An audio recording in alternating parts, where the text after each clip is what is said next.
Brother Lou Meyers. Yeah. Good evening, everyone. Good evening. Yeah, my name is Joseph Jazz Hayden. I'm born and raised in Harlem, and I'm glad to be here in such wonderful company. You know, Abiel Dune's been a star in my sky for the longest time. I guess he's been a star in everybody's sky for a long time, right? Yes. Well, I'm here tonight. What I'm doing is I'm trying to bring our community together and in all the halls of America together for the purpose of building a national movement to end what has recently been defined as the new Jim Crow, you know, which is slavery by another name. Yeah. Right? And not only do I talk about these things, but if you live in Harlem, you may have seen me out there in the streets, you know, with my camera, just like I was doing here, covering police stops and frisks, young people being harassed by NYPD. And I've been trying to challenge everything that's wrong, because there's no way to hide from it. You know, and the best defense is offense. Right? So if we get a chance to talk about this new Jim Crow tonight, I'll be engaged in this conversation. And I'm looking around the room here, and what I see is faces that have probably lived this history and know it, you know, from the ground up in a very personal kind of way. And we would be pleased to have y'all engage in this conversation also. Thank you. Right. Good evening. Good evening. Well, I'm Lou Meyers, and I'm here to be on this panel. Very interesting. I'm glad to be here. The subject is, I think you want us to make an opening statement. And the subject is, if we are the new Jim Crow, who is the old Jim Crow? After being here 450 years. I would like to open then by saying that so a man thinketh, so is he. And how you perceive, it's all about perception, how people perceive themselves. We know that two people can be in the same family and grow up and tell you two complete different stories about who mama was and who daddy was and when Santa Claus came. You would think it was the other side of the world. So anytime any groups that call themselves different or see themselves differently emerge themselves with each other, there's going to be either conflict, there's going to be cooperation, or there's going to be melting together, and the universe is always melting its pieces together. We see ourselves so separate, but the universe sees us as one, and the whole struggle is it's bringing everything together. So that's the process. So when you get at the time that the slave trade started, this place we call America, a lot of people had visited this place. From the West Coast, the Vikings in the North, many people had been here.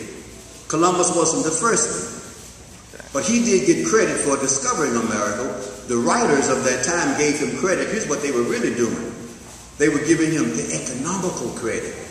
He wasn't the first one to discover it, but when he discovered it, now it was the time that opened up that economical possibility. Just land by itself means nothing. But when you put land that can bring something, wealth means something else. So all those years before, just some wild land. Now, with the Queen and Spain and all of this rising, it was a time for all economical possibilities in America. That's why he was given so much credit. Now, what do we do with this? This land has to be developed and worked. How do we work it? Now we go down the coast of Africa and find people who are used to working in the hot sun, who have strong, maybe they're the ones who can build and work this. And that's what's behind the slave trade. So now here it comes, why did the African come here at that time? Because the economical need was to develop. And we need somebody to work it.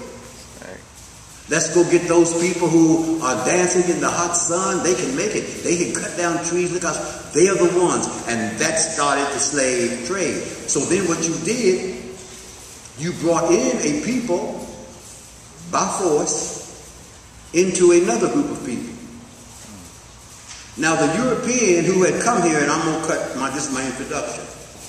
The European who was coming here was running from hell. Wasn't nothing going on in Europe. If he had, he wouldn't have been coming across no little bitty boat, coming across no ocean, saying hail to the king and to the queen. He was running from slavery over there. They called it serfdomism. And under the Lord, oh Lord, it wasn't no Lord in heaven, it was the landlord. And he was trying to get away from the landlord. He was running from slavery. So they said, well, if you go to America and work for 5 years, you can be free. So he came here working for 5 years to be free. The African forced to come here. So the conditions wasn't too much different. But when the whites got to Ellis Island, it was made clear to them. In the Constitution, it was made clear.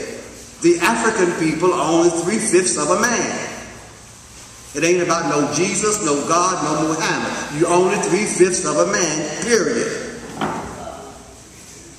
Ain't no dislike, no liking, no religion to it. You, in our Constitution, you are 3/5 of a man. Now, for me, anybody who knows anything about algebra, if you go into your equation and you go in with the wrong presumption and put in the wrong symbols, what you gonna come out with? So if you say a whole man and 3/5 of a man, I'm always gonna come out 3/5 short.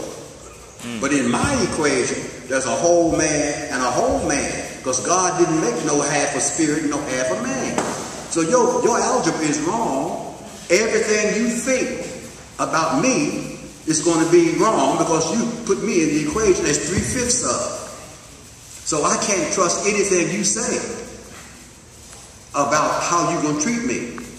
And Jim Crow is one of the doors that we can talk this evening about how we were treated. That's just one of the symbols to get into the conversation. But we're talking with people who perceive themselves one way and see you another. And we are the ones who confuse because the white society has never told us anything but the truth. We are not going to have a strong black presence, economical presence in America. They made that clear. We're the only ones that was confused by it.